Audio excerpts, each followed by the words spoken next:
ನಮಸ್ಕಾರ. ಅನ್ವೀಕ್ಷಾ YouTube channel ಮತ್ತೊಂದು ವಿಡಿಯೋಗೆ ಎಲ್ಲರಿಗೂ ಆತ್ಮೀಯವಾದ ಸ್ವಾಗತ. ನಾನು ಚೈತ್ರ ಯೋಗೇಶ್, ಪ್ರತಿಲಿಪಿಯ ಪುಟ್ಟ ಬರಹಗಾರತಿ. ನೀವೆಲ್ಲರೂ ಕ್ಷೇಮವಾಗಿದ್ದೀರಿ ಎಂದು ಭಾವಿಸುತ್ತಾ ನಿನ್ನೆ ಪ್ರೀತಿಸುವೆ ಎಂದು ಕಥೆಯ ಇವತ್ತಿನ ಹೊಸ ಸಂಚಿಕೆಯನ್ನು ಪ್ರಾರಂಭ ಮಾಡುತ್ತೇನೆ. ಹಿಂದಿನ ಸಂಚಿಕೆಯಲ್ಲಿ ಅಂಬುಜಾಗೆ ಅನಾಮಿಕ ವ್ಯಕ್ತಿಗಳಿಬ್ಬರು ಕರೆ ಮಾಡಿ ಅವರ ಕೆಲಸವನ್ನು ಮಾಡೋದಕ್ಕೆ ಇವಳಿಗೆ ದುಡ್ಡಿನ ಆಮಿಷ ಒಡ್ಡಿದ್ದನ್ನು ನೋಡಿದ್ವಿ. ಹಾಗೆ ಇನ್ನೊಂದು ಕಡೆ ಮೈಥಿಲಿ ತನ್ನ ಹರಕೆಯನ್ನು ತೀರಿಸಿ ಅಗ್ನಿ ಹಾಗೂ ಅಭಿರಾಮ್ ಎದುರು ನಿಂತಿದ್ದನ್ನು ಕೂಡ ನೋಡಿದ್ವಿ. ಮುಂದುವರೆದು ಏನಾಗುತ್ತೆ ಅನ್ನೋದನ್ನು ಈ ಸಂಚಿಕೆಯಲ್ಲಿ ನೋಡೋಣ ನಾವಿವತ್ತು. ಅಗ್ನಿಯ ಸಲುವಾಗಿ ಹರಕೆ ಹೊತ್ತ ಮೈಥಿಲಿ ದೇವಸ್ಥಾನದಲ್ಲಿ ಉರುಳು ಸೇವೆ ಮಾಡಿ ಕೊನೆಯ ಸುತ್ತನ್ನು ಮುಗಿಸಿ ನಿಧಾನಕ್ಕೆ ತಲೆ ಎತ್ತಿ ಮೇಲೆ ನೋಡುತ್ತಿದ್ದ ಹಾಗೆ ಅಭಿರಾಮ್ಗೆ ಅಲ್ಲಿ ಕಾಣಿಸಿದ್ದು ಮೈಥಿಲಿಯ ಮುಖ. ಫ್ರೆಂಡ್ ಎಂದು ಕಿರಿಚಿದಂತೆ ಅವಳನ್ನು ಕರೆದಿದ್ದ ಅಭಿ. ಬೆಳಗ್ಗೆ ಮೈಥಿಲಿಯನ್ನು ಕಂಡ ಅಭಿಗೆ ದೇವಸ್ಥಾನದಲ್ಲಿ ಅವಳನ್ನು ಕಂಡು ಖುಷಿಯಾಗಿತ್ತು. ಆದರೆ ಅಗ್ನಿ ಇವರೇನು ಇಲ್ಲಿ, ಅದು ಈ ರೀತಿಯಾಗಿ ಎನ್ನುವ ಅರ್ಥದಲ್ಲಿ ಅವಳನ್ನು ನೋಡಿದ್ದ. ಅದೇ ಸಮಯಕ್ಕೆ ದೇವಸ್ಥಾನಕ್ಕೆ ತನ್ನ ತಾಯಿಯ ಜೊತೆಗೆ ಬಂದಿದ್ದ ಪುಟ್ಟ ಮಗುವೊಂದು ಆಟ ಆಡಿಕೊಂಡು ಬರ್ತಾ ನೋಡದೆ ಅಗ್ನಿಗೆ ಬಂದು ಡಿಕ್ಕಿ ಹೊಡೆದುಬಿಟ್ಟಿತ್ತು. ಇಷ್ಟು ಹೊತ್ತು ಪುರೋಹಿತರು ಕೊಟ್ಟಿದ್ದ ಮಂತ್ರಾಕ್ಷತೆ ಮತ್ತು ಕುಂಕುಮವನ್ನು ಕೈಯಲ್ಲೇ ಇಟ್ಟುಕೊಂಡಿದ್ದ ಅಗ್ನಿ ಮಗು ಬಂದು ಡಿಕ್ಕಿ ಹೊಡೆದಾಗ ತನ್ನ ಅರಿವಿಗೆ ಬಾರದೆ ಕೈ ಮುಷ್ಟಿಯನ್ನು ಬಿಡಿಸಿಬಿಟ್ಟಿದ್ದ.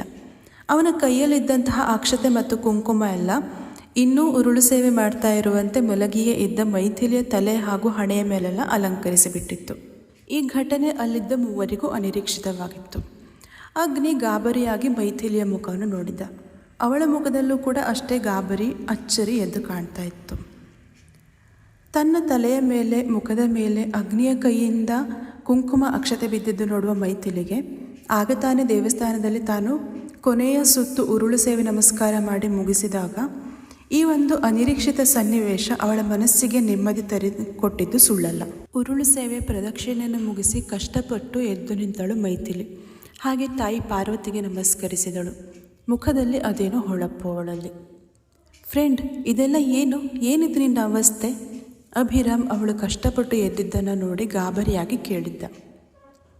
ಅದು ಒಂದು ಹರಕೆ ಹೊತ್ತಿದ್ದೆ, ಹರಕೆಯನ್ನು ತೀರಿಸದೆ ತುಂಬ ದಿನ ಹಾಗೆ ಬಿಡಬಾರ್ದು ಅಲ್ವಾ, ಅದಕ್ಕೆ ಎಂದ ಮೈಥಿಲಿಯ ಮಾತಲ್ಲಿ ಆಯಾಸ ಎದ್ದು ಕಾಣ್ತಾ ಇದ್ರು. ಮುಖದಲ್ಲಿ ಎಂದು ಮಾಸದ ನಗು ತನ್ನ ಜಾಗವನ್ನು ಪಟ್ಟಾಗಿ ಅಲಂಕರಿಸಿಕೊಂಡು ಕುಳಿತಿತ್ತು. ಮೈಥಿಲಿಯ ಮಾತಿಗೆ ಅಭಿ ಆಶ್ಚರ್ಯದಿಂದ ಅವಳನ್ನು ನೋಡಿದರೆ ಅಗ್ನಿ ಅಸಮಾಧಾನಗೊಂಡ. ವಾಟ್ ನಾನ್ಸೆನ್ಸ್, ಈ ರೀತಿಯೆಲ್ಲ ಹರಕೆನ? ನಾನು ಇದನ್ನೆಲ್ಲ ಬರೀ ಸಿನಿಮಾದಲ್ಲಿ ಮಾತ್ರ ನೋಡಿದ್ದೆ, ನಿಜವಾಗಿಯೂ ಇದನ್ನೆಲ್ಲ ಮಾಡ್ತಾರಾ? ಈ ರೀತಿ ಹರಕೆ ತೀರಿಸಿದ್ರೆ ಎಲ್ಲ ಸರಿ ಹೋಗುತ್ತಾ? ದೇವರಲ್ಲಿ ನಂಬಿಕೆ ಇರಬೇಕು ನಿಜ, ಆದರೆ ಇಷ್ಟೊಂದು ಮೂಢನಂಬಿಕೆ ಇರಬಾರ್ದು ಮೈಥಿಲಿ, ಅಗ್ನಿ ಅಸಮಾಧಾನ ಕೋಪದ ಸ್ವರದಲ್ಲಿ ಹೇಳಿದ್ದ. ಮೈಥಿಲಿ ಅವನ ಈ ಮಾತಿಗೂ ಮುಗುಳುನಗೆಯೇ ಪ್ರತಿಕ್ರಿಯೆಯಾಗಿ ನೀಡುತ್ತಾ, ಇದನ್ನು ಮೂಢನಂಬಿಕೆ ಅಂತ ಹೇಳಬೇಡಿ ಅಗ್ನಿ ಸರ್. ನೀವು ದೇವರಲ್ಲಿ ಭಯ ಭಕ್ತಿ ಇದ್ದು ಮನಸಾರೆ ನಾವು ಭಕ್ತಿಯಿಂದ ಏನೇ ಕೇಳಿಕೊಂಡ್ರೂ ಈ ತಾಯಿ ಇಲ್ಲ ಅಂತ ಹೇಳೋದಿಲ್ಲ. ನಮ್ಮ ಇಷ್ಟ ಕಷ್ಟಗಳನ್ನು ನೆರವೇರಿಸಿ ಸದಾಕಾಲ ಕೈ ಹಿಡಿತಾಳೆ. ಹೇಳಿದರೆ ನೀವು ನಂಬಲ್ಲ, ಆದರೆ ನಾನು ಹೇಳಿದ್ದು ನಿಜ. ನಾನು ಈ ತಾಯಿಯ ಮೇಲಿಟ್ಟ ಭಕ್ತಿ ನಂಬಿಕೆ ಯಾವತ್ತೂ ಸುಳ್ಳಾಗಿಲ್ಲ ಅನ್ನೋದು ನನಗೆ ಸಾಬೀತಾಗಿದೆ. ಇನ್ನೊಬ್ಬರ ನಂಬಿಕೆಯನ್ನು ಮೂಢನಂಬಿಕೆ ಅಂತ ಹೇಳೋಕ್ಕೆ ಹೋಗಬೇಡಿ ಹಾಗೆಲ್ಲ. ಮೈಥಿಲಿ ಅಗ್ನಿಯ ಮಾತಿಗೆ ನಯವಾಗಿಯೇ ಉತ್ತರಿಸಿದ್ದಳು. ಮೈಥಿಲಿಯ ಮಾತಿಗೆ ಅಗ್ನಿ ಬೇರೆ ಏನು ಉತ್ತರಿಸದೆ ಸುಮ್ಮನೆ ಒಂದೆರಡು ಕ್ಷಣಗಳ ಕಾಲ ಅವಳನ್ನೇ ನೋಡಿ ಹಾಗೆ ಮುಖ ಪಕ್ಕಕ್ಕೆ ತಿರುಗಿಸಿ ನಿಂತ. ಆದರೆ ಅಭಿರಾಮ್ ಸುಮ್ಮನಿರ್ಬೇಕಲ್ಲ ಅವನು. ಫ್ರೆಂಡ್, ಅಂದರೆ ನೀನು ಹೇಳೋದು ಕೇಳಿದರೆ ಯಾರೋ ಸ್ಪೆಷಲ್ ವ್ಯಕ್ತಿಯ ಸಲುವಾಗಿ ಈ ವ್ರತ ಮಾಡಿರೋ ಹಾಗಿದೆ. ಯಾರವರು ನಿನ್ನಿಂದ ವ್ರತ ಮಾಡಿಸಿಕೊಳ್ಳುವಂತಹ ಆ ವ್ಯಕ್ತಿ? ಏನಾಗಿದೆ? ಯಾಕಾಗಿ ನೀನಿಷ್ಟ ಕಷ್ಟಪಟ್ಟು ವ್ರತ ಮಾಡಿದ್ದು? ಕೇಳಿಯೇ ಬಿಟ್ಟಿದ್ದ. ಇಷ್ಟು ಹೊತ್ತಿನ ತನಕ ಅವಳ ಮಾತನ್ನು ಕೇಳಿದವನಿಗೆ ಅವಳು ಯಾರ ಸಲುವಾಗಿ ಇಷ್ಟೊಂದು ಕಷ್ಟಪಟ್ಟು ವ್ರತ ಮಾಡಿದ್ದು ಅಂತ ತಿಳಿದುಕೊಳ್ಳೋ ಕುತೂಹಲ ಅವನ ಮನಸ್ಸಲ್ಲಿ ಕೊರೆಯುತ್ತಿತ್ತು. ಅಭಿರಾಮ್ ಮಾತಿಗೆ ಉತ್ತರಿಸಲಾಗದೆ ಮೈಥಿಲಿ ಅದು ಅಭಿರಾಮ್ ಅವರೇ ಅದು ಎದ್ದು ರಾಗ ಎಳೆದಳು. ಅವಳಿಗೆ ಅಭಿ ಮತ್ತು ಅಗ್ನಿಯ ಎದುರೇ ತಾನು ಈ ವ್ರತವನ್ನು ಮಾಡಿದ್ದು ಅಗ್ನಿಯ ಸಲುವಾಗಿ ಅಂತ ಹೇಳಿಕೊಳ್ಳೋದಕ್ಕೆ ಇಷ್ಟ ಇರಲಿಲ್ಲ. ಹಾಗಾಗಿ ರಾಗ ಎಳೆಯುತ್ತಾ ಇದ್ದಳು. ಆದರೆ ಅಭಿ ಅವಳ ಮಾತನ್ನು ತಡೆಯುವಂತೆ, ಫ್ರೆಂಡ್, ನಾನು ಅವತ್ತೇ ಹೇಳಿದ್ದೆ ಅಲ್ವಾ, ಈ ಅವರೆಕಾಳು ಹೆಸರು ಕಾಳೆಲ್ಲ ನಮ್ಮ ಮಧ್ಯೆ ಬೇಡ ಅಂತ. ನನ್ನನ್ನು ಬರೀ ಅಭಿ ಅಂತ ಕರೆದ್ರೆ ಸಾಕು ನೀನು. ಅದೇ ನನ್ನನ್ನು ನೋಡು, ನಾನು ನಿನಗೆ ಹೋಗು ಬಾ ಅಂತ ಏಕವಚನದಲ್ಲಿ ಕರೀತಾ ಇಲ್ವಾ? ಫ್ರೆಂಡ್ಸ್ ನಡುವೆ ಫ್ರೆಂಡ್ಶಿಪ್ಪಲ್ಲಿ ಈ ಬಹುವಚನದ ಮಾತೆಲ್ಲ ಬರಲೇಬಾರ್ದು ಫ್ರೆಂಡ್ ಎಂದು ಅಭಿ ಸಣ್ಣದಾಗಿ ಗದರಿದ್ದ ಅವಳಿಗೆ. ಅಭಿ ಮಾತಿಗೆ ಸಣ್ಣದಾಗಿ ಮುಗುಳುನಗೆ ಬೀರಿದ ಮೈಥಿಲಿ, ಸಾರಿ ಮರೆತಿದ್ದೆ, ಇನ್ಮೇಲೆ ಅಭಿ ಅಂತಲೇ ಹೇಳ್ತೀನಿ ಎಂದಳು. ಅಗ್ನಿ ಇವರಿಬ್ಬರ ಮಾತಿಗೆ ಬರೀ ಕಿವಿಯಾಗಿದ್ದ ಅಷ್ಟೆ. ಅಭಿ ಮೈಥಿಲಿಯ ಬಳಿ, ಸರಿ ಬಾ, ಮೊದಲು ಕುಳಿತು ಮಾತಾಡೋಣ, ನಿನಗೂ ಸುಸ್ತಾಗಿರುತ್ತೆ ಅಲ್ವಾ? ಅಗ್ರಜ, ಬನ್ನಿ, ಸ್ವಲ್ಪ ಹೊತ್ತು ಕುಳಿತುಕೊಂಡು ಮಾತಾಡಿ ಹೋಗೋಣ, ನಿಮಗೂ ಇಷ್ಟು ಹೊತ್ತು ನಿಂತು ಆಯಾಸ ಆಗಿರುತ್ತೆ ಎಂದ ಅಭಿ ಅಗ್ನಿಯನ್ನು ಮೊದಲು ಕರೆದುಕೊಂಡು ಹೋಗಿ ಅಲ್ಲೇ ಇದ್ದ ಕಲ್ಲಿನ ಮೇಲೆ ಕೂರಿಸಿದ. ಹಾಗೆ ಅಗ್ನಿಯ ಬಳಿ, ಅಗ್ರಜ ಇಲ್ಲೇ ಇರಿ, ಈಗ ಬಂದೆ ಎಂದ ಬೇಗನೆ ಓಡಿ ಬಂದಿದ್ದ ಮೈಥಿಲಿಯ ಬಳಿ. ಬಾ ಫ್ರೆಂಡ್, ಸ್ವಲ್ಪ ಹೊತ್ತು ಕುಳಿತು ರೆಸ್ಟ್ ಮಾಡುವಂತೆ ಎಂದ ಅಭಿ ಮೈಥಿಲಿಯ ಕೈ ಹಿಡಿದು ಕರೆದುಕೊಂಡು ಬಂದು ಅವಳನ್ನು ಅಗ್ನಿಯ ಪಕ್ಕಕ್ಕೆ ಆಗುವಂತೆ ಸ್ವಲ್ಪ ಜಾಗ ಬಿಟ್ಟು ಕೂರಿಸಿ ತಾನು ಅವಳ ಪಕ್ಕದಲ್ಲಿ ಹೋಗಿ ಕುಳಿತ. ಈಗ ಮೈಥಿಲಿ, ಅಗ್ನಿ ಅಲಿಯಾಸ್ ಶ್ರೀರಾಮ್ ಭಾರದ್ವಾಜ್ ಮತ್ತು ಅಭಿರಾಮ್ ಭಾರದ್ವಾಜ್ ಎಂಬ ಇಬ್ಬರು ರಾಮರ ಮಧ್ಯದಲ್ಲಿ ಮೈಥಿಲಿ ಕುಳಿತಿದ್ದಳು. ಅಗ್ನಿ ತನ್ನ ಪಕ್ಕದಲ್ಲಿ ಮೈಥಿಲಿಯ ಇರುವಿಕೆಯನ್ನು ಮರೆತಂತೆ ಪ್ರಕೃತಿಯ ಸೌಂದರ್ಯವನ್ನು ನೋಡುತ್ತಾ ಕುಳಿತುಬಿಟ್ಟ. ಅವನಿಗೆ ಆ ವಾತಾವರಣ ಮನಸ್ಸಿಗೆ ಏನೋ ಹಿತ ನೀಡ್ತಾ ಇತ್ತು. ಅಭಿರಾಮ್ ಮೈಥಿಲಿಯ ಜೊತೆಗೆ ಮಾತುಗಳಿದ. ಮೈಥಿಲಿಗೂ ಕೂಡ ಅಲ್ಲಿನ ಪ್ರಕೃತಿಯನ್ನು ಸುಮ್ಮನೆ ಕುಳಿತು ನೋಡಿ ಕಣ್ತುಂಬಿಕೊಳ್ಳುವ ಆಸೆ. ಆದರೆ ಅಭಿರಾಮ್ ಮಾತಿನ ಮಲ್ಲ, ಅವಳನ್ನು ಮಾತನಾಡಿಸದೇ ಇರಲಾರ. ಒಟ್ಟಿನಲ್ಲಿ ಅವನಿಗೆ ಸದಾಕಾಲ ವಟ ಅನ್ನುತ್ತಿರೋದಕ್ಕೆ ಜೊತೆಯಾಗಿ ಯಾರಾದರೂ ಬೇಕು ಅಷ್ಟೆ. ಅವನ ಅಗ್ರಜನ ಮಾತು ಅಂದರೆ ತೀರಾ ಕಡಿಮೆ, ಎಷ್ಟಕ್ಕೆ ಬೇಕೋ ಅಷ್ಟಕ್ಕೆ ಮಾತ್ರವೇ ಮಾತು ಅಗ್ನಿಯದು. ಮೈಥಿಲಿ ಕೂಡ ಸ್ವಲ್ಪ ಅಗ್ನಿಯ ಹಾಗೆ ಆದರೂ ಕೂಡ ಇತ್ತೀಚೆಗೆ ವಿನುತಾ ಸಹವಾಸದಿಂದ ಅಲ್ಪ ಸ್ವಲ್ಪ ಮಾತನಾಡೋದನ್ನು ಕಲಿತಿದ್ಲು.